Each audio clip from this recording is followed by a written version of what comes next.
Good evening, everyone. I'm your host, Jason Miles, on another episode of This is Revolution Podcast. If you're new to the channel, welcome. So glad to have you here. If you like what we're doing, please hit like, hit subscribe. It is a passive gesture that goes a very long way. If you're a returning listener, subscriber, or one of our very valued patrons, fuck yeah. So glad to have you back. Also, big news. Kayfabe is finally out. All the TIR video essays are up on Means TV if you'd like to check them out, and all the other amazing content by leftist creators they have. You can sign up for a monthly or yearly membership and use the discount code This is Revolution, all one word, and receive 20% off. I'll put it on the screen because I can. Bam. Use that discount code right there below me. This is Revolution, all one word, all in caps, and receive 20% off. After the show tonight, we'll be going into the patron-only champagne room. If you'd like to join us as well, guess what? There is a free trial for you on Patreon. That's right. You can try it out for 7 whole days wherever you are watching or listening to the show later. There are links in the description to become a patron. That's right. There's always links in the description. Like today, we're talking about a book. And the link to that book is in the description. Before I even write what the show is about, it's a link to the thing. Always. Always a link to the thing. And one of you had the audacity after the show on Saturday to write, where can I find that? Horrible people. You are horrible people. I love you. Horrible people.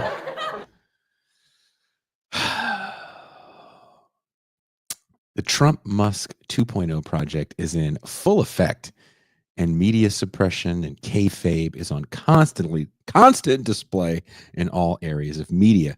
Corporate and mainstream media, increasingly beholden to state and financial interests, continue to marginalize critical reporting, suppress dissent, manufacture consent for wars, economic inequality, and environmental degradation. Today, we are witnessing the consequences of a media system that prioritizes profit over public interest, narratives over nuance, and power over accountability.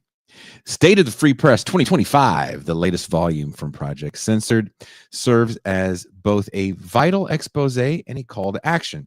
It highlights the top censored stories of the past year, offering a crucial counterpoint to the failures of corporate journalism, while demonstrating the urgent need for independent media and critical media literacy. My guest today, Mickey Huff, my returning guest today, Mickey Huff, director of Project Censored and co-editor of State of the Free Press 2025, will discuss the state of press freedom, the most significant censored stories, and the ways in which disinformation, propaganda, and corporate influence shape public perception. Most importantly, we'll explore what can be done to resist media manipulation and reclaim journalism as a tool for democracy rather than a weapon of control. Please welcome my guest, Mickey Huff. I should have said, my guest and fellow fucking headbanger, Mickey Huff. Absolutely, Jason. 100%, man. I'm headbanging with you into Trump 2.0. And it's been quite a ride just thus far, as if the first 4 years weren't enough. The last 2 weeks ish have been quite a bit, and there's a lot to discuss. So thanks for having me back, man. This is kind of an interesting day as my 3-year project on media consumption comes out the same day that you come on the show. I think it's a beautiful timing right there. State of the Free Press 2025 highlights how corporate media suppresses critical stories Can you give us a sense of the dominant trends in censorship and media manipulation over the past year? And I'll add this little tail into that question. Do you predict anything different or worse during these upcoming Trump years? Because I think this time around is very different from 2018, or 2016. Sorry. Yeah, no, Jason, I think you're onto something there, and I don't want to just say that it's gloom and doom and it's going to be worse than ever. Though I can say that arguably, if there is a more than ever moment, we need independent media, media watchdogs, and critical media literacy education to counter the relentless barrage of mis, dis, and malinformation spewing from anti-social media outlets, corporate media, and of course, Team Red, Team Blue media, in addition to the major corporate backed parties. We're really swimming in it. Talk about a nation amusing ourselves to death, as Neil Postman said in 1985, or as Chris Hedges quipped in 2008 or 9, that we live in an empire of illusion. We're really living in a time when public trust in the fourth estate is at historic lows. And it doesn't just happen by accident. It's not just because people are just consumed by Joe Rogan or following QAnon conspiracy theories down rabbit holes online. If people are doing those things, like many issues in history that compel populations to move around, they're not just pulled; they're pushed. Mm-hmm. And in this case, the American public has been really pushed away from the establishment media, what people call mainstream media. There's nothing mainstream about 6 corporations that control 90% of the information that you see, or 5 tech companies, big tech companies that control these major platforms. So we really need to kind of take a step back and look at, well, what is the fourth estate? What is media in the public interest? What are the Society of Professional Journalists Code of Ethics? What is the news supposed to do? What's it supposed to tell us? Well, as the great George Seldes, the muckraker of the mid-20th century, said, along with I.F. Stone, is that Stone said that all governments lie. George Seldes said that the job of journalism isn't to be objective or both sides everything to death. It's to tell the public what's really going on. And the public has been turning away from the establishment press for quite a while because the corporate media is making itself increasingly irrelevant as sort of the third ring in the circus of the American political culture. Mm-hmm. And so just to give you a quick snapshot here, Andy Lee Roth and I wrote in the introduction to this year's book, which is State of the Free Press 2025, a little Washington crossing the Delaware moment with Anson Stevens Boland there, where we see Biden bracing himself on the podium, where I'm not sure what Trump is doing exactly. We won't speculate. Kamala Harris in the background fading into the distance like she will. U.S. press freedoms have gone from satisfactory to problematic, and that is according to, that's according to several indicators. And I wanted to briefly talk about the state of the free press to outline sort of the rest of our conversation. And again, I always have a riveting conversation with you. And congratulations, by the way, Jason, on the publication and release of your current project that you've been working on for a long time. I'm really looking forward to seeing it. A 2024 Pew Research Center poll found that 73% of adult Americans believe a free press is either extremely or very important to society. Only a third of those polled believe that the U.S. media are completely free to report the news. World Press Freedom Day, which is in May of every year, Reporters Without Borders reports on this. They published their 2024 report coming up soon, will be 2025. The United States ranked 55th, 5-5. Not we're number one, but 5-5. 55th in press freedom out of 180 nations, right? And the ability of journalists as individuals and collectives to select, produce, and disseminate news and public interest independent and political in the public interest, independent of political, economic, legal, and social interference, and the absence of threats to their physical and mental safety. This is absolutely extraordinary. This is a decline from the previous year, 55th in press freedom. So you want to talk about the state of the free press?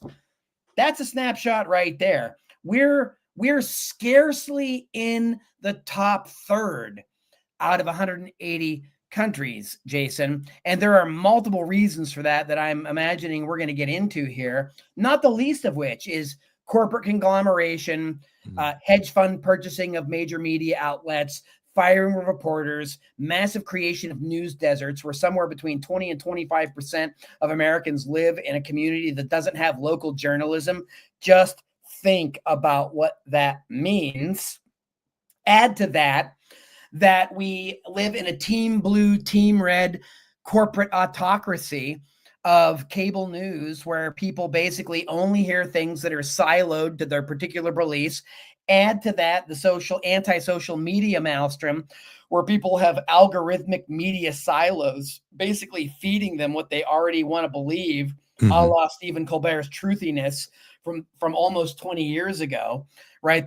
This is the exemplary of the so-called post-truth world where we exist in an epistemic crisis where people realize that the news isn't telling them what they need to know, but they also don't really understand how to discern fact from fiction. And there are so many examples of that. We could fill hours and hours of your program with it, but these are just some of the things that are contributing to the maelstrom of sort of our information ecosystem, that despite the fact that we have access to more information than ever before in human history, we have an extraordinary paucity of understanding about how to sift through it or what to do about it.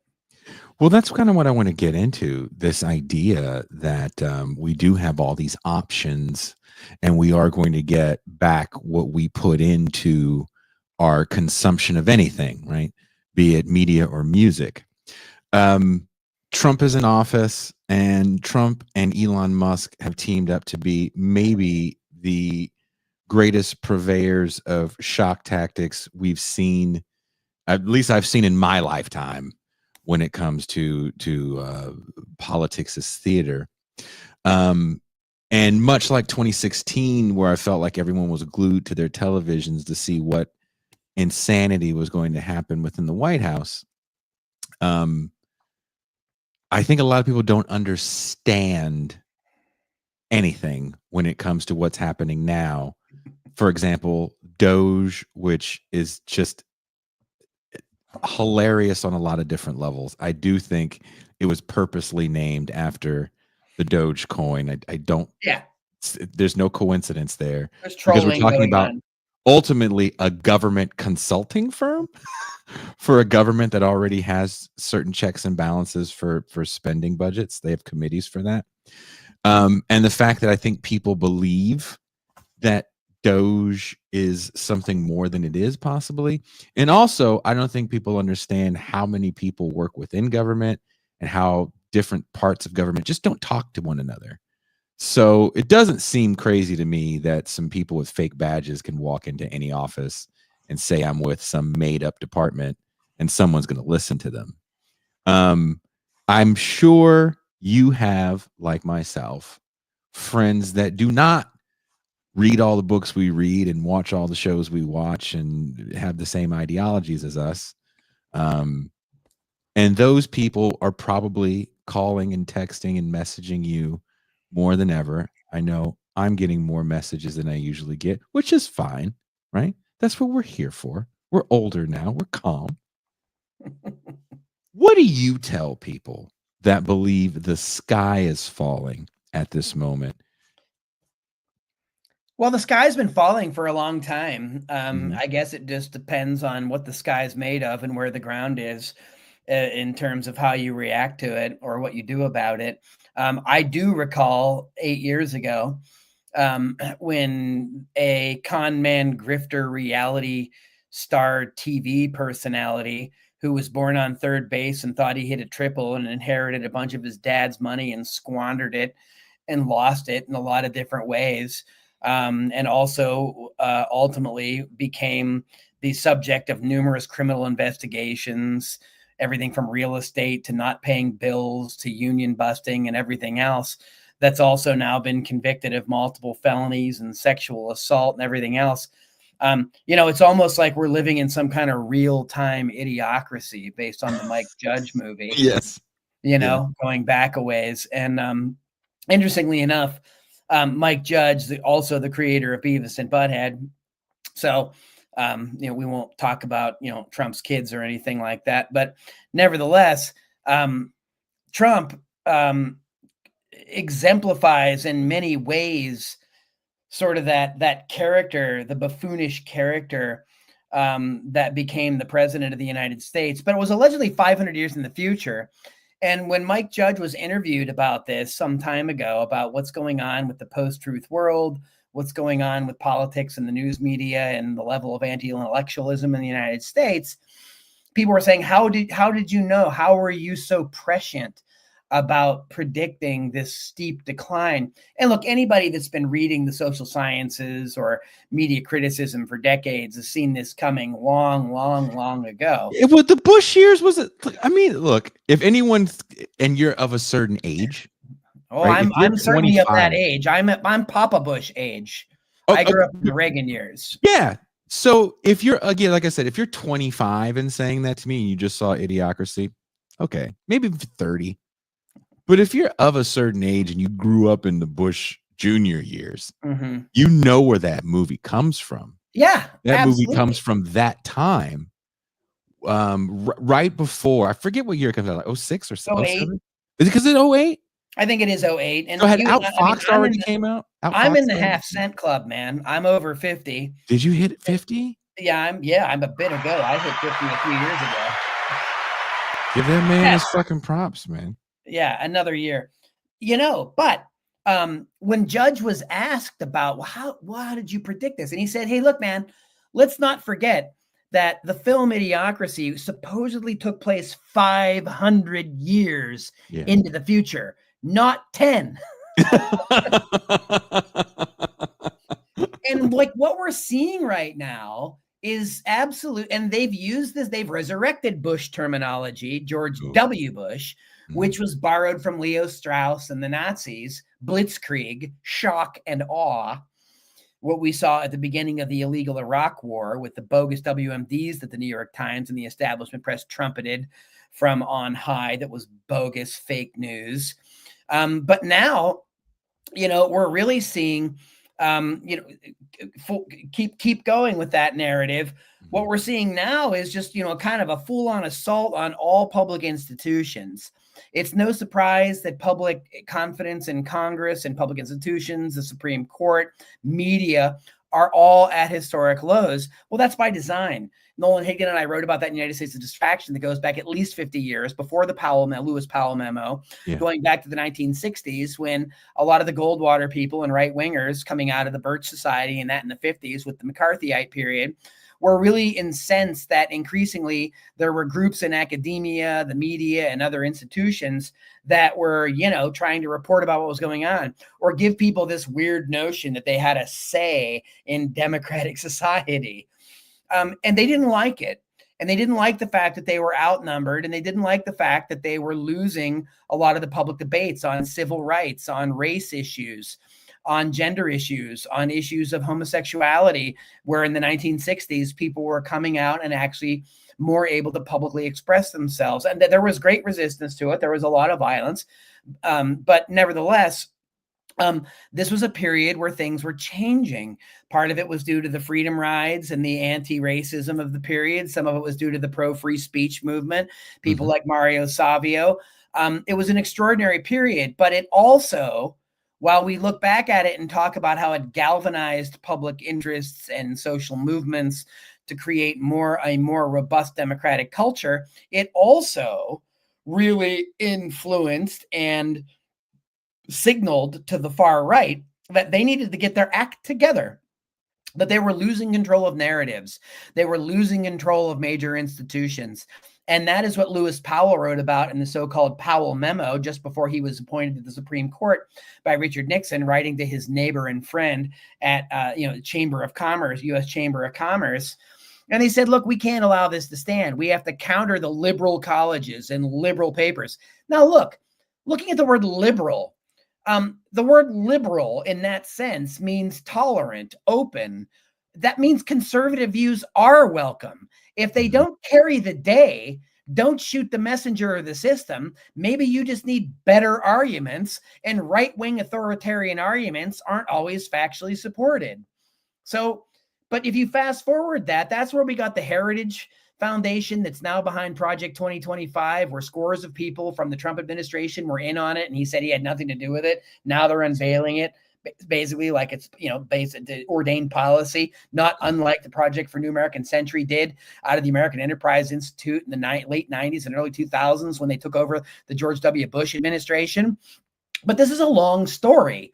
And Americans sometimes don't have the patience for a long story unless it's part of like the Star Wars saga or some other nonsense. But this is a long story where history really matters because, as Lao Tzu once wrote, if you're not careful, you'll end up where you're heading. And we've been heading here for a long time. Are we there yet?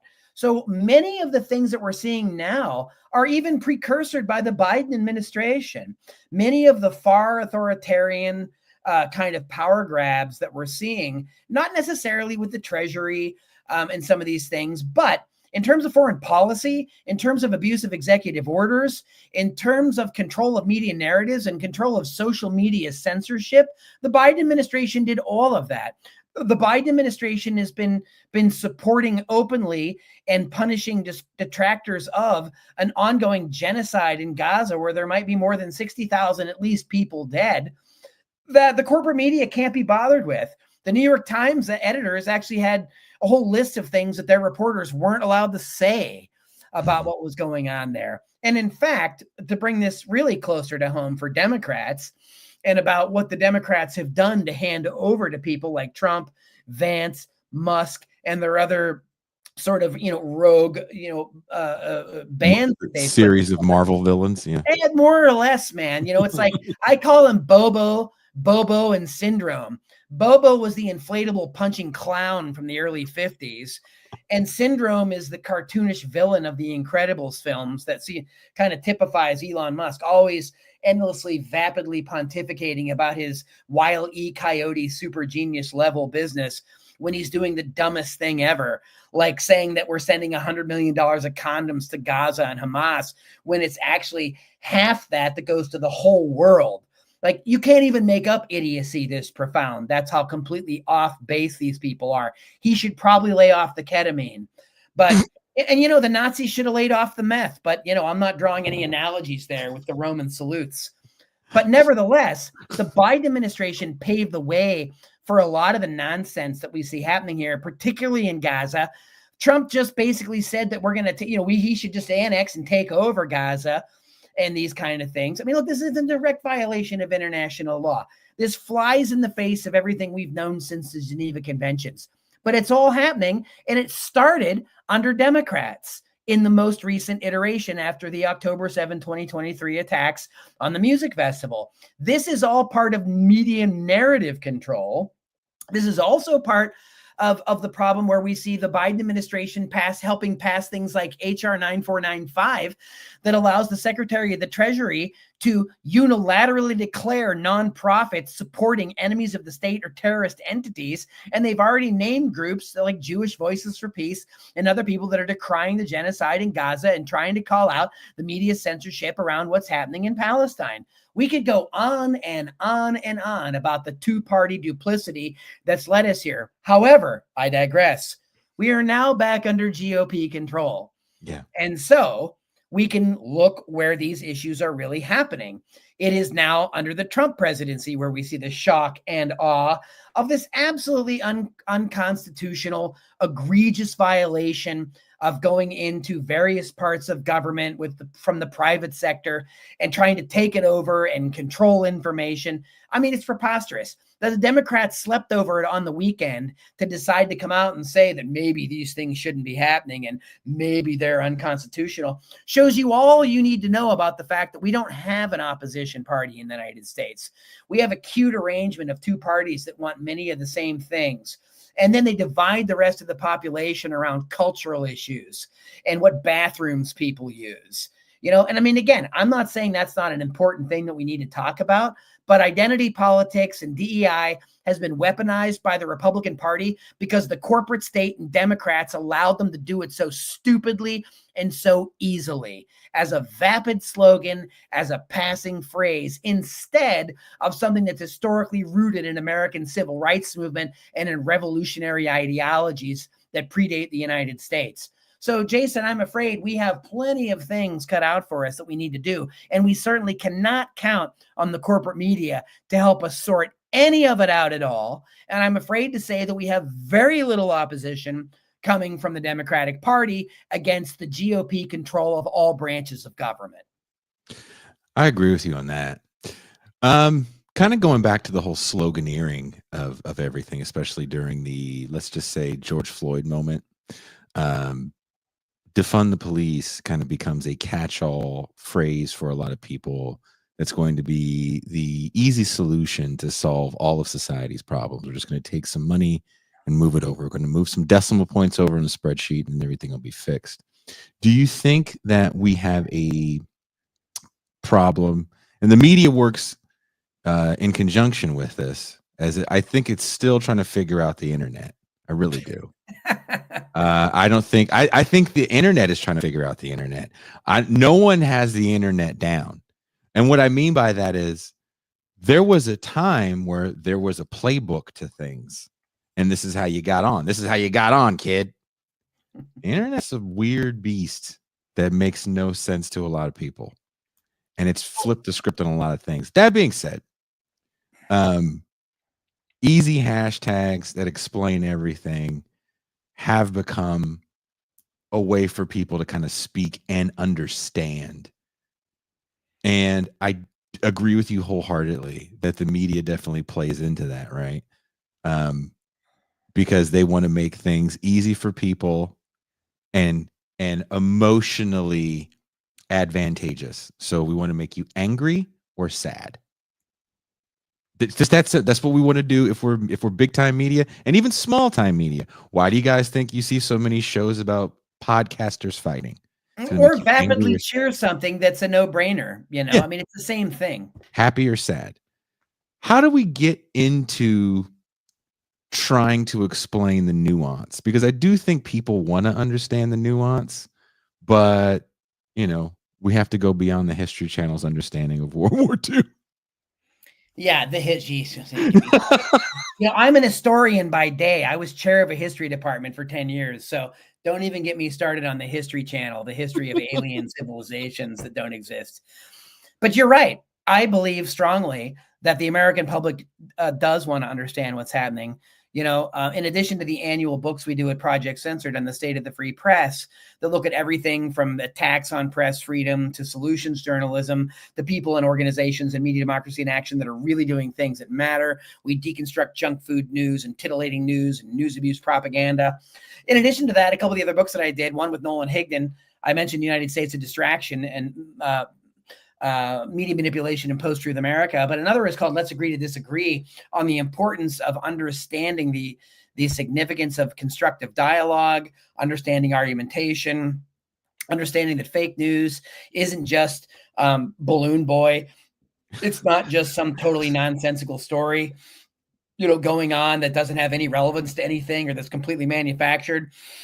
It includes misinformation, mistaken, disinformation, on purpose fake information sent out to deceive people, malinformation, true information that's sent in contextless ways that enable the public to believe something even though they don't have the full information about it, what we call news abuse at Project Censored. Then there's satire, right? There's all kinds of different frames of fake around fake news. I'm actually teaching a course this semester called Fighting Fake News on press freedom, disinformation, and post-truth America.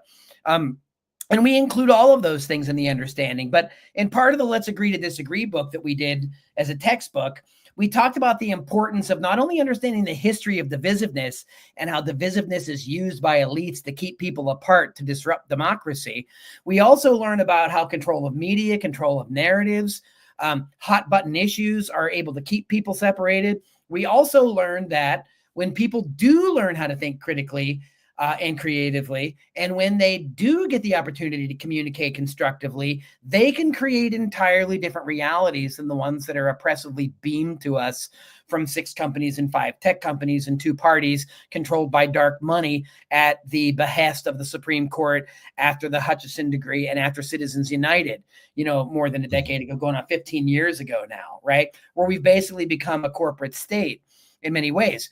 So it's important to historically go back and look at how we did get here on one hand, but it's also important to remember that part of the reason that people did vote for Donald Trump is because they didn't believe in anything the Democrats were telling them, because the Democrats are terrible liars. Would you go so far? I'm saying, I'm I hate sorry? to cut you off. I hate to cut you off, but I do want to ask you this question. Would you go so far as to say that there's a contingent of people that voted for Donald Trump if they voted because they didn't believe in anything?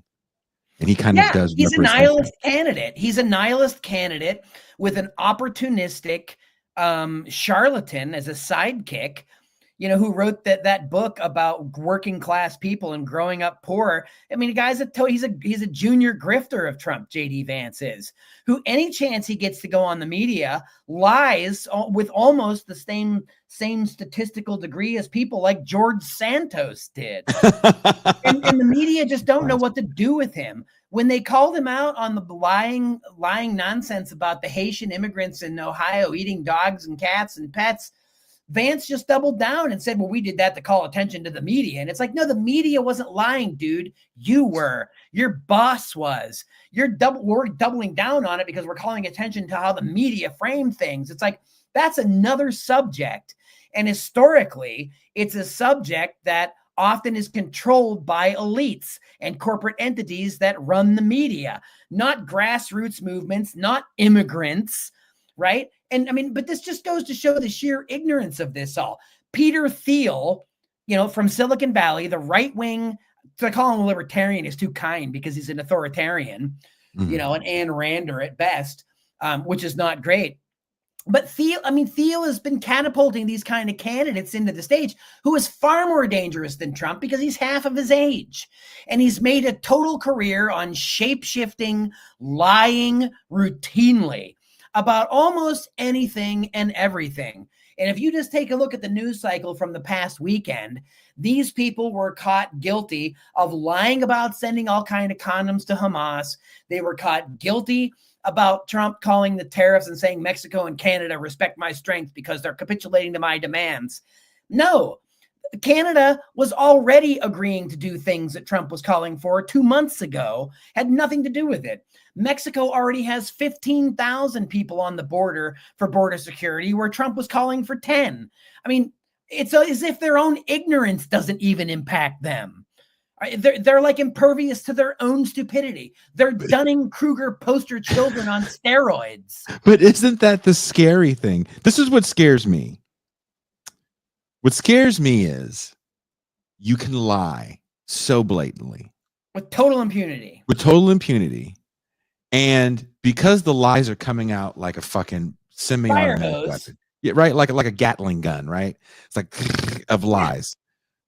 What scares me is, I don't like when people get too deep in the weeds trying to prove one lie because they've already told 12 more. That's the system. That's what they hope. They hope that the, quote, resistance will bog down in the barrage of nonsense. It's 100% bullshittery, as in Harry Frankfurt style, like on bullshit and on truth, the great philosopher.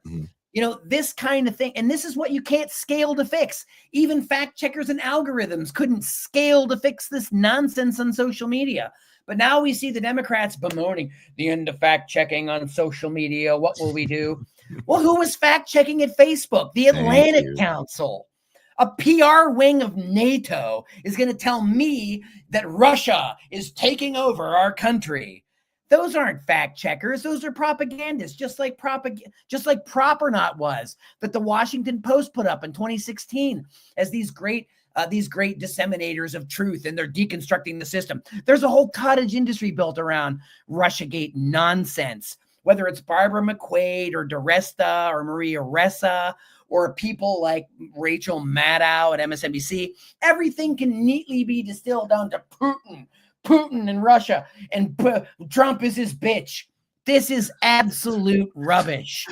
This has absolutely been debunked over and over and over again. And it's a great distraction because it allows liberals to feel smug and good about themselves. And you know what? That's exactly what the right has been trained to hate about Democrats. But is this the new Civil War? I don't believe in.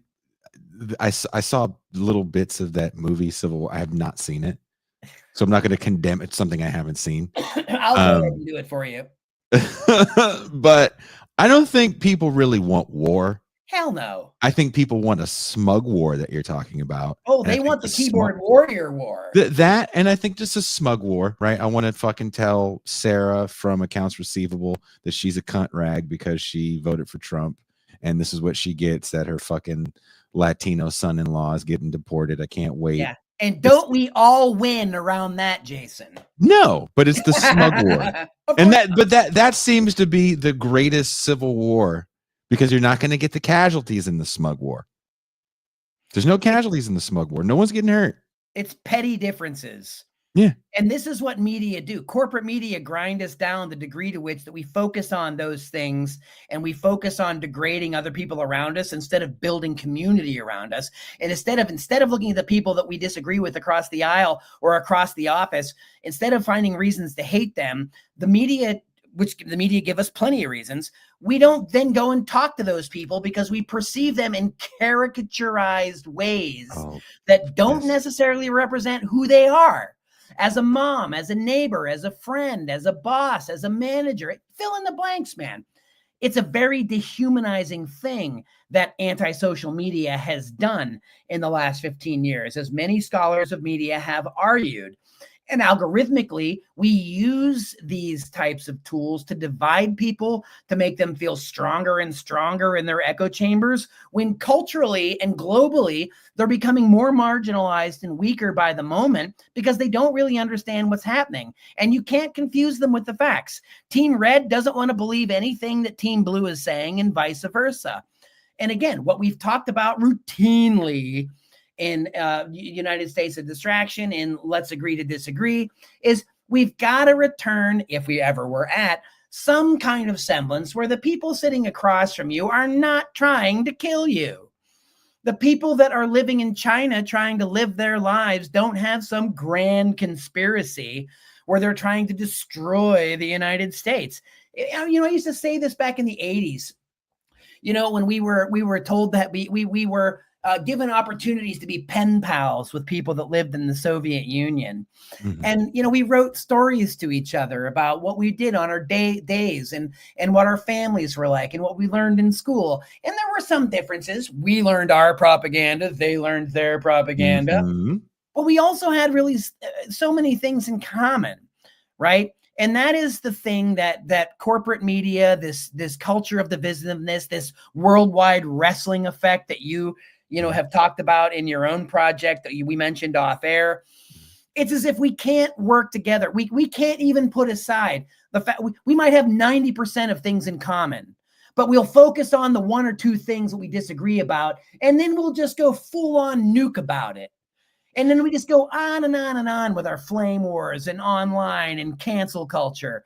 That's exactly what the ruling class wants. But that's exactly what they like. They like for us to not pay attention to them. It doesn't matter if it's Elon Musk or Jeff Bezos or Bill Gates or the 100 other billionaires you've never heard of. They're not your friends.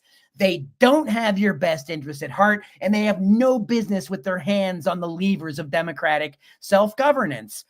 The founders of our own elitist aristocratic country might be rolling in their graves about some of the things that have happened in the last 20 or 30 years, not just the last 2 weeks, but last 20 or 30 years. How the public has increasingly abrogated any say, any accountability, any authority, and the press has completely rolled over as a lapdog and played part of it as a for-profit commercial system of propaganda to ensure their gain and their success and their survival over ours, no matter what. Would you agree, though, that this is kind of the perfect time because there are so many people that are pissed off? I'm not talking about libs. I'm talking about people that voted for Trump that feel like nothing. My eggs are still expensive. Apparently, you Americans pay too much for eggs. I wouldn't know. I wouldn't know. I left. But seriously, wouldn't you agree though that this is the time to talk to some of these people? I mean, you can't de-radicalize everyone. The If you're time was radical, 8 you're years radical. ago. The time was after 9/11. The time was after the bank collapse and the Great Recession. The time, I mean, where can we go? I mean, we've had so many opportunities as a society to have these conversations with each other. And the only, you know who's really preventing us from having intelligent, empathetic conversations with each other as Americans? Us. That's right. That's right. That's what I mean. It is because we have been shepherded into these camps. We've been told that it doesn't really matter. I mean, the Democrats are so completely smug, they didn't even run a primary. They ran some guy that everybody that was paying attention knew wasn't fit for office. And I don't say that as a slight. I don't say that as something that's, against this person, Joe Biden. I say it as a matter of fact that he was probably not in the best condition cognitively to be holding the job he had. His handlers knew it. They protected him from it. We were writing about it a couple years ago. And then they install somebody that was vice president that didn't win a single primary, okay? Nope. And was unpopular in California. I remember I lived in California for 25 years with people like Kamala Harris and Dianne Feinstein and Nancy Pelosi. And they are not friends of the people. No. They are plutocrats, right? Mm-hmm. And that's the kind of thing that Americans get quickly shuffled off in, is that they keep, well, these people are elitist and they don't like it, but somehow a billionaire like Donald Trump and Elon Musk really care about what we think. Somehow a guy born on third base that thought he hit a triple, right, and squandered his dad's wealth by, doing all kind of risky schemes and having his businesses go bankrupt, experimenting with being a con man grifter on a reality show where he could fire people for his own ego, that's been convicted of various sexual crimes. That's what we're settling for. And then we settle for people like Elon Musk, that was, the son of an emerald mine magnate, right? Somebody else that hasn't really had to do too much work in his life, right? And we somehow settle for the fact that these people have our best interests at heart, that they really care about what we're doing. And look, it's not that far of a cry to go and talk about the senator from MasterCard, Joe Biden. But do we have a different, and I'm not saying this is justification. Do we have a different relationship with those two personalities you just named? We're both around the same age. I'll be 48 this year. I grew up with Donald Trump, and to some degree, I grew up with Elon Musk. I mean, we were in our 20s, but still, he's been around for at least 15 years, easy, in the public imagination. Around for 50, right? But he's been around long enough for us to know who he is, know what he's supposed to be about. Until the last 8 years, he was kind of a quote unquote good guy in the public imagination. Is there a parasocial relationship people have with these new leaders that we haven't seen? We can't even say since Reagan, because he wasn't our guy and he was never that big of an actor, but he was still an actor. We can't even say that with Schwarzenegger. Yeah.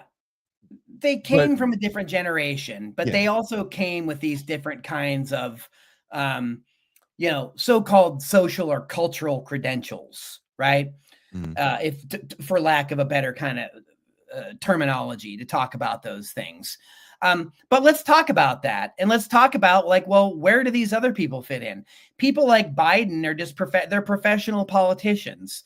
They go back to helping Clarence Thomas getting into office. Yes. They go back to gifting away the economy to credit card companies.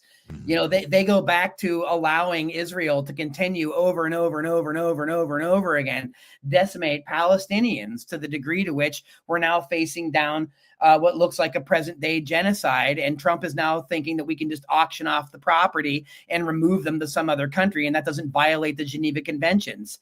Like, so some things have changed, and our parasocial relationships to these people. Well, I guess we should talk about what that means, Jason. Like, if we do have parasocial relationships, you know, with Bobo and Syndrome, what are they exactly? These people don't relate to us. These people don't care about us. They never did. And look, the people like the Obamas and the Clintons are still pulling the strings of the Democratic Party. They're the ones that are preventing us from having open primaries. They're the ones that threw Bernie Sanders under the bus, who's totally an imperfect person and an imperfect candidate. But why was he wildly winning primaries? Why was he wildly winning this? Why is it, right? It's pretty amazing. And some of your commentators are saying right now, like, people are, a lot of people in the Democratic Party are saying, oh my God, things have gone off the rails and they haven't been this bad since when? Since last month, when the Democrats were handing over the keys to all this stuff for the Republicans to come and take over all branches of government, when they were capitulating to appointing far right wingers that didn't support women's choice or support judicial presidents. Like, when is it? It's the same kind of thing in 2016 when people were like putting on their so-called pussy hats and couldn't go back to brunch, because they were wringing their hands about what happened. This has been going on for decades. What does that mean that we didn't have Pussy Hat Part 2? Well, I don't know. I think some people are still looking at that and still wondering, what do we do now? Mm-hmm. What do we do now? I mean, there is a contingent of people that supported Kamala Harris that are just shocked beside themselves to figure out how she lost. And look, I'm not ruling out Greg Palast and other possibilities of voter suppression. There's rampant voter suppression in this country. The GOP has been not behind it for ages. The Supreme Court rescinded the 1965 Voting Rights Act. They've been rolling back voting rights for decades. That's true. But how do you get to the point to where you lose against this Vince McMahon-like worldwide wrestling villainous character? They're running on nothing. They're running on no policies. But isn't that the thing, though? Because they're running against someone that is relatable in the sense only that I know what pro wrestling is, even if it's fake. I know. You know what else I know? I know who the fuck Morton Downey Jr. is. I know who Jerry Springer is. So do I. And that's what this is, right? The Democrats seem to still be running on 1996. I mean, look, they were running on 1996 in 1996, and James Carville, one of the people that's behind all that, he finally came out and said what so many people were saying for years. And he was like, well, maybe we could have learned something from the Sanders campaign. Maybe we could have learned something by, actually listening to young people and anti-war voters and people that wanted to have a better economy and people that didn't want to outsource and everything. I mean, again, it's just sheer idiocy. Is it really the fact that these people are so insulated and isolated in their bizarre economic ivory towers that they really don't know what's going on? I mean, it sounds preposterous on some level, but the Democrats have been so clueless for so long. One wonders. It's like they've drunk their own Kool-Aid over and over. The GOP knows they've been a minority party. And it's known within the Republican Party that they don't love what's happened with Trump and some of MAGA. They don't love that, but they also don't like losing. Yeah. And they've hitched their cart. They've hitched their cart to this flaming pile of hyperbole and narcissism that is the worst elements of American exceptionalism turned on its head. All because we're sticking our heads in the sand while our culture and our economy and our society has been spinning its wheels and going backwards since the 70s. This is a professional managerial class. Kudos to you. Something that we talk about over and over and over in our books. The professional managerial class has taken over many of our public institutions, and it is basically a corporate adjunct philosophy of management that does not believe in worker participation. It does not believe in autonomy or academic or intellectual freedom. It believes in following orders, getting in your cubicle, and falling in line. And the Democrats have been this kind of a corporate party since the Clintons took it over. And it is a vapid former shell of itself. It was much better during the corrupt Carter years, and that's saying something. And it was a horrible shell of itself during Lyndon Johnson after Kennedy died. I mean, the Democrats have been floundering for half a century. The Republicans can make easy hay of that by pitting people against each other and exploiting these weaknesses. And look, there are a certain number, 20, 30% of yahoos in this country that are racist, misogynist pigs. Sure. That's true. Yeah. I'm sorry. I don't want to sound inhumane and I don't want to degrade people, but there are people in our country that have vile, vile views of other people that are, really beyond reproach. And we should have gone beyond that. We should have gone beyond, it's my opinion. We should have gone well beyond. We should have taken a lot of lessons from Daryl Davis, the African-American jazz improvisationalist and musician who collected 200 hoods from Ku Klux Klansmen, by going to them and saying, what is wrong with you, man? What did I ever do to you? What is wrong with the way you think in the world, that you attack people like me that have done nothing, that causes so much harm? Have you ever thought about this? Have you ever considered the harm that you cause? And you know what? He got 200 plus of these people to take off those hoods and say, brother, I'm sorry. Mm-hmm. I was wrong. Mm-hmm. Why can't, if Daryl Davis can do that as a black man to white racists, why can't I do it as an educator? Why can't we all get together and do that and speak truth to people in ways that really focus on building bridges, not walls, building commonalities with people, building ways that we can work together to do the things that we need to do in our communities, and not focus on divisiveness and hate. And in this case, we're focusing on imaginary things like immigrants, Haitians that are cooking your dogs and cats. I mean, it's cartoonishly absurd the way that media has just allowed these rampant prevarications to run wild, and they can't rein it in because the public no longer trusts the referee. It's like the but what is that though? The NFL, man. That's pro wrestling 101, right? The referee is there to give you the illusion. The game enough. Debase the game enough Yeah. that people stop believing in it, right? And as the old saying goes, man, don't hate the player, hate the game. But what happens, and this is what fascinated me and made me want to make this project that has sadly taken, and by the way, I only had, there's only episode 1 up. And when they asked me at Means TV, they were like, so when is part 2 coming? I was like, I don't know. And part 1 is a major breakthrough. Yeah, part 1 it took enough to do part 1. No doubt.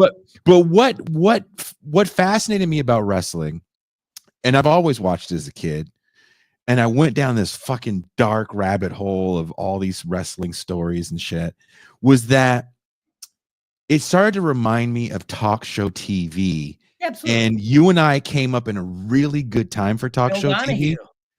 Because we came up at the time when there was the pivot from soap operas to game shows and talk shows. Yeah. And so we really saw that change in real time. And people like Morton Downey Jr. and a lot of younger people that don't remember that, or even just didn't have cable, right? You don't know that this guy was to the right of people like, what's Rand Paul's dad? Ron Paul. Ron Paul. He was to the right of Ron Paul, but he had an audience full of young people, not young conservatives. He had the Guardian Angels on the show and Curtis Sliwa all the time. He was berating the remnants of the left in the East Coast constantly, but he had a massive youth following. And it always fascinated me. Why would you watch a blowhard like this? And then I would go back to pro wrestling and go, if everyone knows it's fake, why do we watch it still? Because it's not about the match. And that's what I think it is about what we're talking about right now. It's not about the facts. It's about the show. Yeah. We And live in a Trump knows culture of that better spectacle. than anybody else. Guide to board, man. The Right? It's the spectacle, spectacle. culture of spectacle, the empire of illusion. Neil Postman warned us in 1985, we're amusing ourselves to death. Chris Hedges said we're living in an empire of illusion. You go back far enough in our history and there's signpost upon signpost upon signpost. Whether you go back and look at H.L. Mencken's acerbic criticism of the idiocracy of the 1920s, or Eddie Bernays, the nephew of Sigmund Freud, in 1928, talking about how we need to guide the bewildered herd. And journalists like Walter Lippmann agreed with him, with John Dewey pushing back, saying, no, we need critical thinkers. No. Well, guess who lost? It's people like Dewey that lost. It's people like Seldes and Stone, Izzy Stone, that wanted to tell the public what was really going on and let the facts fall where they may. These are people that are now the dying breed that we need more than ever. These are the people that we need to not only speak truth to power, but simply existing, speaking truth in a post-truth world is power. Well, let me ask you this, and I know it's getting late, and we'll end with this conversation before I ask you one more very important question. I will say for the very end. There's this interesting moment that happens on post October 7th. And that is that we're witnessing in real time the slaughter of Palestinians. And for a moment, it's almost like the nation understands that this is wrong. People are going out and protesting. College students at universities, where your job is probably going to be working for levers of power that will continue this genocide in a different kind of way, are saying, I'll put my reputation on the line because this is wrong. What was the media breakthrough in your opinion that got people to jump ship from Israel propaganda? And what can we do moving forward? Because I think with the talk of the ceasefire, everybody kind of has lost focus. Look, I'm not sure people have gotten the memo on what's actually gone on in Gaza to jump ship, but there were a significant number of people within the Democratic Party that voted for Biden in 2020 that decided they were not going to cast their ballot for Kamala Harris in 2024 because of Gaza and because of what was happening there. And if you go back, and now we have social science studies looking at that and giving us evidence for it, what we now see is that it is well within the margin of victory. It's where there are enough people that bailed out of the Biden vote over Gaza that it may have actually cost Kamala Harris the election in swing states. That's something the Democratic Party is not prepared to face. That is something that certainly the Republicans are not going to face, as we just saw Trump sitting down with Netanyahu trying to give away the whole region and just kick Palestinians to the curb if they're not dead. So I'm really not sure. I don't think that the bulk of the American public has seen enough of the carnage, which is very tragic, because we've just learned that there may be an additional 14 or 15,000 people discovered under the rubble on the return in North Gaza. The number of dead might be over 61,000, and that's still conservative. Yet in the West, we quibble over whose numbers they are. We want to pretend like that they're all guilty. We look at people that are in we want to look at people that are in the right-wing Netanyahu government that want to pretend that anybody that's a Palestinian is automatically a terrorist. It's just absolutely preposterous that we have come to a point in our lives when we have the technology, we have the media, we have the ability to go and show this. There are plenty of independent media outlets, from Mint Press News to Mondo Weiss to Electronic Intifada, Middle Eastern Eye, so many others. We've done it at the Project Censored show. Go to projectcensored.org and get all this stuff for free. Showed over and over and over and over again what's actually happening. And this is not because people are anti-Semitic. This is not because people don't like Jews or are against the state of Israel. It's because people are saying, would you just please look at what's happening here? Would you just please stop with the distractions and stop with the hyperbole and stop with the politicking? And would you just look at what's going on and what we're supporting as taxpayers, what we're tacitly supporting by sending arms and munitions here. You know, the analogies to places like apartheid South Africa aren't wild. They're not outlandish. The fact that you've got more than a half a dozen major international governing agencies, NGOs, other nonprofits, by the way, that are not rabidly against the state of Israel. In fact, quite the contrary, are all begrudgingly dragging themselves to the table of public expression to say, this has got to stop. Yeah. It's got to stop. And the fact that you now have somebody in office that's somehow worse on this issue than Joe Biden is absolutely extraordinary. And in the international community of people that pay attention to such things is going to degrade the status of the United States in the international community for the next entire generation, at least. At least. It's an extraordinary price, and we will never be able to pay it. On a lighter note, I have a question that some may not think is serious, but depending who you are, who you hang with, it's rather serious. The Ronnie James Dio years of Black Sabbath. Among the best. Okay.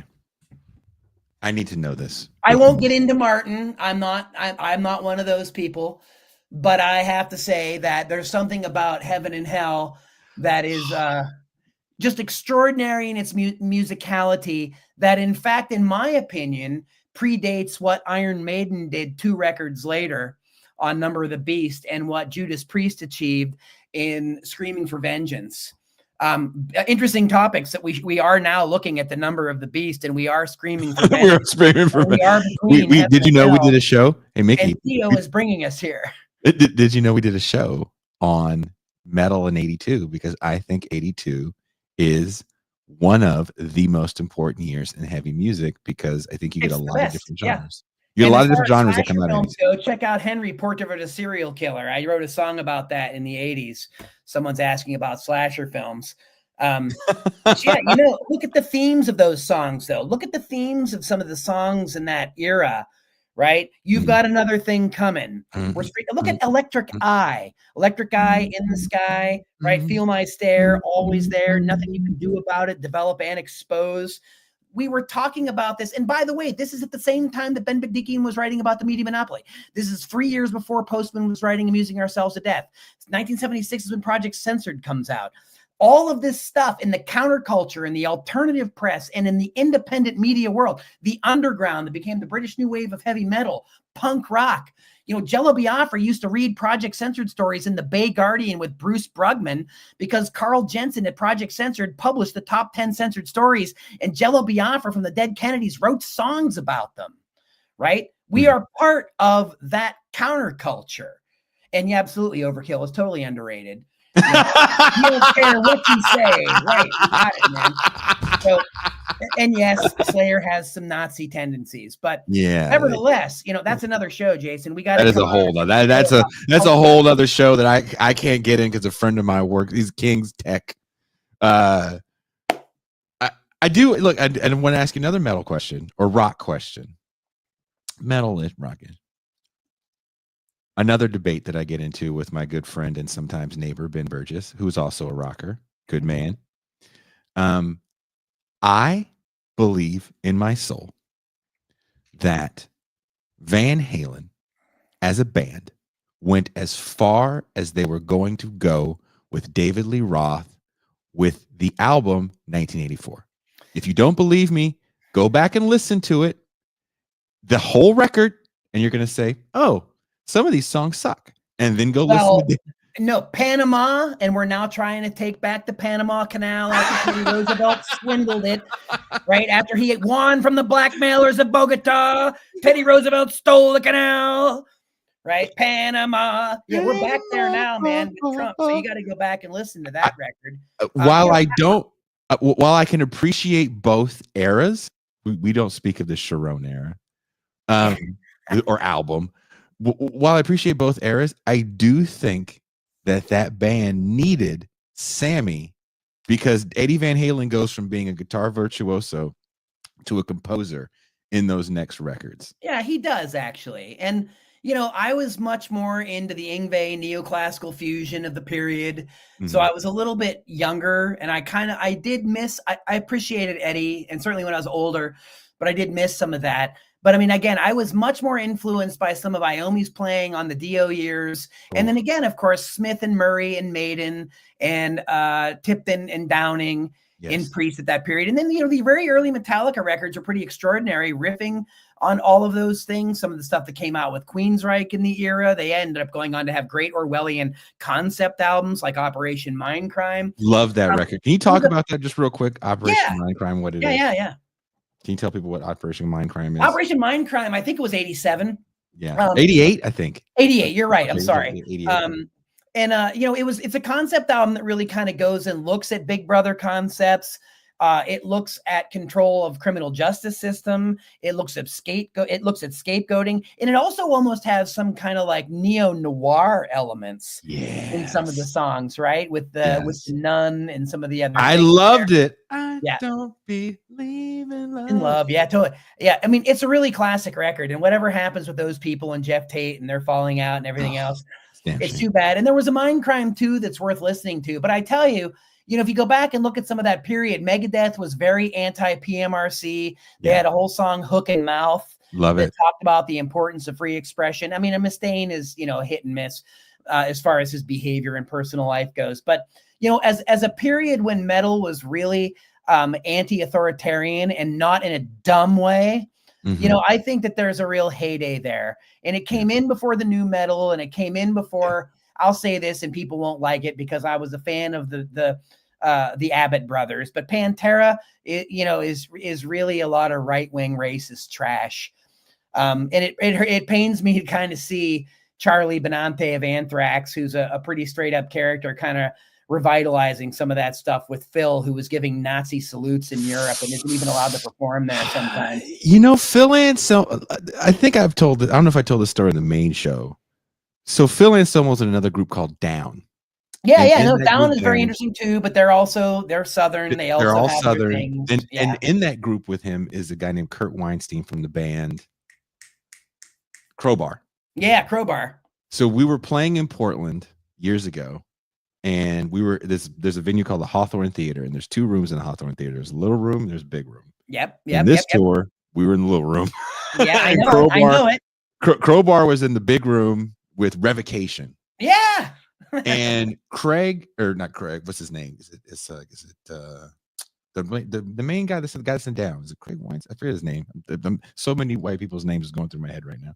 But anyway, the main guy from Crowbar comes in to the little room, and it's literally just me and my ex, which was the group.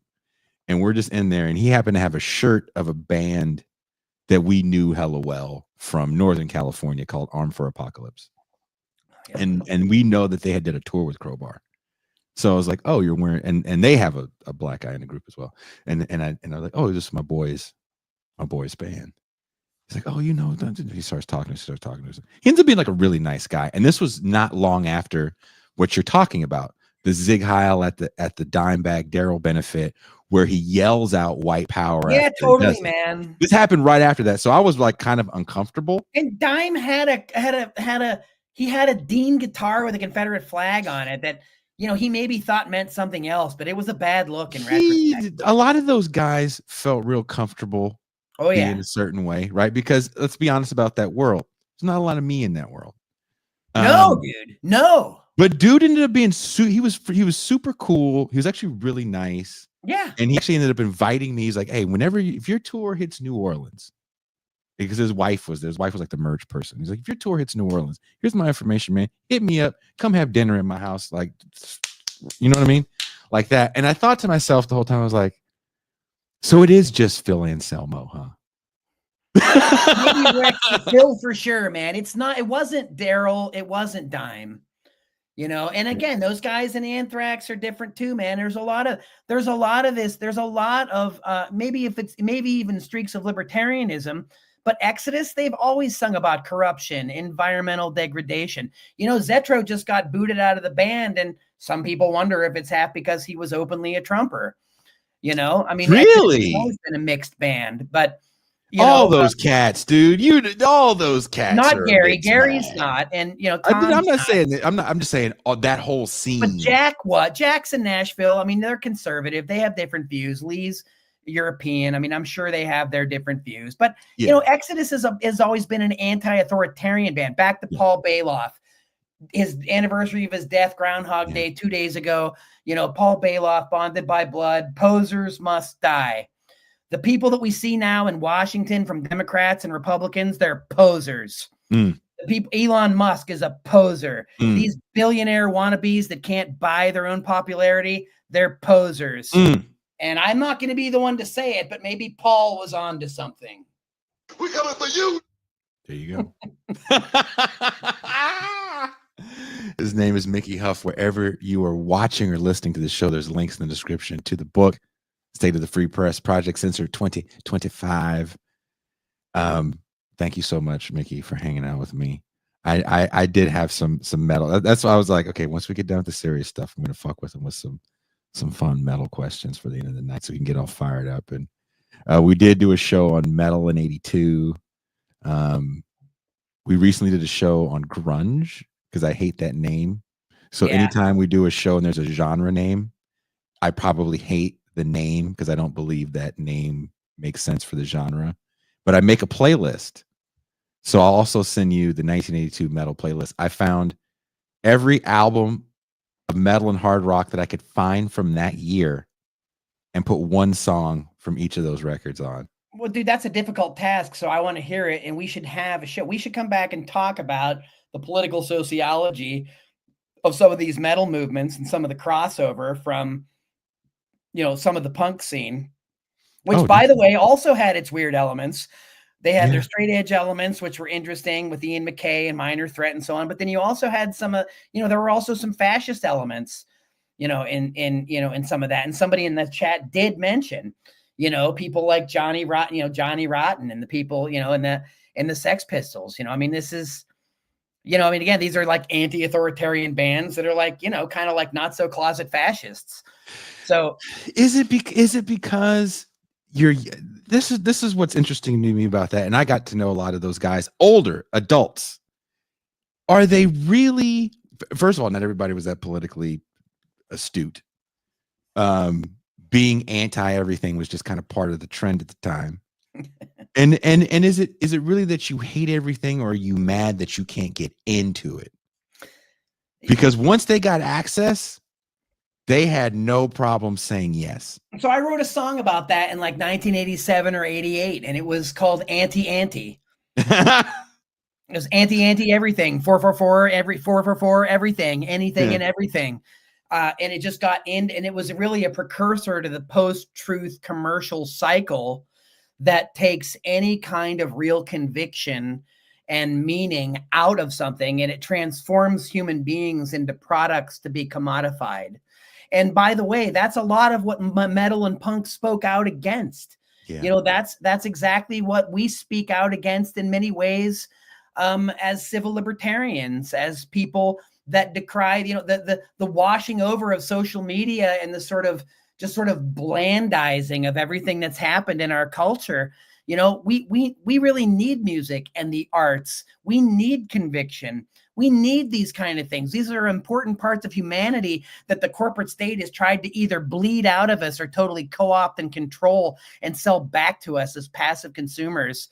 And, we need to channel a little bit of that rage against the machine element and say, fuck you, I won't do what you tell me. I wish, and this is where I always look back with a bit of a cocked eye observing. There's some things that I think seem kind of cool. Venues are closing all over the country, right? Where the fuck are kids going to play? Who can afford an instrument? And the other day in San Francisco, there was something going on at the Warfield, I think. Mm-hmm. And these kids threw an impromptu show on the sidewalk on Market Street in San Francisco. And it was pretty rad. Part of me goes, I dig that because I live somewhere now where I'm sure social media is a thing, but I don't see a lot of people with phones out when they're at shows. What I see, Mickey, this fucks with me. And if you don't believe me, Ask Burgess, because we've seen these things just pop up. One day I'm walking in downtown TJ, I hear distortion, right? And like those old cartoons where when the cat smells the pie, Yeah, right, totally, right. dude. You're I floating fucking along. float. You're I floating fucking along. float over. These kids are in an alley, dude. They've tapped into power somewhere, and they're going for it. That's what we want to see, man. And there's either there was kids skating on these makeshift kind of a half pipe deal, or they were moshing. It just gives me real hope, man, to see that kind of thing happening. There wasn't it was old cats like me, because it was weird. It was like there was old dudes like us, there was like slightly younger people with their younger kids, and there was just teenagers that they're supposed to be loud shit like this. And girls, didn't matter, going full hog in the pit. Fall, pick them up, let's go. But it was us old folks, like we were at a fucking school play. I'm sitting there with my camera out because part of me is going, I can't believe what I'm seeing, and I feel like I have to document it because this is cool. Everybody's having fun. The band's learning how to play. That's a very important thing. Yeah. That we forget. And I don't see this back home. And I refuse to believe an imaginary line cuts this off. Yeah, but this is the part of the culture that's been drowned. This is part of the culture that Spotify and TikTok and everything else like tries to put down in a lot of ways. But you got to go out. You got to drop your phones or pick them up and maybe record some of these people doing these things in these alleys and these streets. But the thing is, man, is that there really are people that are still doing this stuff. And in the Bay Area, where I lived for 25 years, there's a vibrant scene, man. There's a vibrant scene. My good buddy Billy is there, Billy Garut and Cultural Warfare. There's a long history of this stuff. There's a lot of local bands. Hellfire, one of my former students, is one of the up-and-coming British new wave of heavy metal bands, Hellfire. Been touring the States and Europe that are really bringing it back, man. And it's really heartening to see. It's really good to see people going to shows, playing music, being with each other, meeting face to face. It's an important thing to do, man. It's an important cultural expression, and it's a way that people can also talk to each other about a lot of the things, Jason, that you and I were talking about tonight in person. And you get to meet people and you get to see what's going on, right? And so I'll leave you with this, man, because I riffed on Paul before. Exodus is playing the UC Theater, man. They're doing Bonded in Blood in full. So you should be there for that for me and take a picture of yourself. If I can get up there, man, I missed, I was bummed out. Forbidden came to Mexico City. I forgot. And as I was crossing the border to actually go see my family, Chris Contos hit me up. How many do you need? Yep. Where you? Fuck! Fuck! So I do want to see those. Steve Smith, Forbidden is rocking, man. They were getting back together, and Jeff Loomis is doing Neverland, dude. So the Shredders are gonna shred. It's a resurgence. Look, I don't care if you guys are doing new wave, polka, reggaeton. Just do it live. Meet people, have fun. Mickey, thank you. Wherever you guys are watching or listening to the show, there's links in the description to get Mickey's book. Definitely part of the book is what we talked about, but a major part of the book are stories that maybe you missed that I think are very important. So check the book out for that alone. Also, I'll be going in the champagne room. Yep. I have some things I want to show you guys that I think that'll make you laugh. Absolutely, Mickey? Man. And you know what? The guys in Testament aren't Republicans. Alex Skolnick is a great progressive and a master shredder and a brilliant jazz musician. And he just played at Yoshi's in Oakland recently. So, there's a lot of great spirit in that music, and whatever form it takes. And, what we do at Project Censored is a lot of DIY punk rock, man. We have our own publishing house. We've done our own gigs for years. We show up and talk to 5 people or 500 people, and we give people the tools of how they can learn more to be media literate and be the media themselves. And that's kind of what we're about, dude. And you know what? That's the ethos I learned from the old metal and punk communities in the 80s, man. So that's gone with me, into my 50s with Project Censored and the other things that I do. And it's not a surprise that a lot of people I work with in the indie media world are also in the independent arts and music scene. Well, I mean, punk and metal is what this goddamn show is. So, well, I'm honored to be here, dude, and I'll come back anytime to talk about any of those things. So I appreciate you, and I appreciate the folks that are chiming in here, and I'm just grateful that you took the time to talk to me, Jason. It means a lot. No, it means a lot that you took the time to come on the show, and I appreciate you and all the work you guys are doing. And I'll see you guys on the other side. I am. Wait a minute. Where am I? I'm out.